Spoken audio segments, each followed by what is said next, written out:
وی گەنجەکان چەندین جار وتومە گەرەتەوێ شخصیتت بەهێز بێ گەرەتەوێ کوڕێکی چاک بێ گەرەتەوێ إنسانك صالحا عليك بالقرآن عليك بتعليم قراءته وبحفظه وبتعلم أحكامه من حيث التفسير ومن حيث أحكام القرآن وهروها من حيث الأحكام الفقهية عليك بالقرآن دەست بە قورئانەوە بگرە جارێکەم شت بزان چۆن خێنیتەوە ئەمجا لەبەریکە ئەمجا لە دوای لەبەرکردنی ئەمجا تەفسیرەکەی ئەمجا ئەو حوکمانەی کە بنیادە بێ لەسەر قورئان دیوتانە چەندین جارش وتومە يعني هاتن بۆ نوێژی بەیانیان یان نوێژی مەغریب یان نوێژی عیشا و حکمەتی لەو حکمەتانەی کە قورئان بەدەنگە خوێندرێ خاصەن ئەو مزگەوتانەی کە لەسەر سنەت بن و ئیمامەکانی قورئانی زۆریان لەبەر بێ قورئان وما أدراك أنها رقية رقية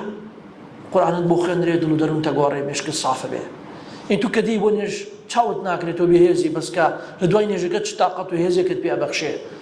قورئان کاریگەرە برا قورئان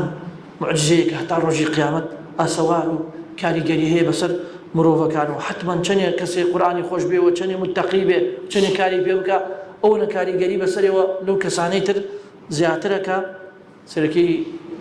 ئیمانیان پێ بەس تەطبیقی ناکەن ئیمانیان پێ بەس فێر لە خۆیان نەکەن تەقوایان نییە چەندێک تەقوات هەبێ و چەندێک قورئان خۆش بێ و چەندێک تەطبیقی لە ژیانت ئەو نە قورئان کاریگەری بەسەرتەوە زیاتر هەبێ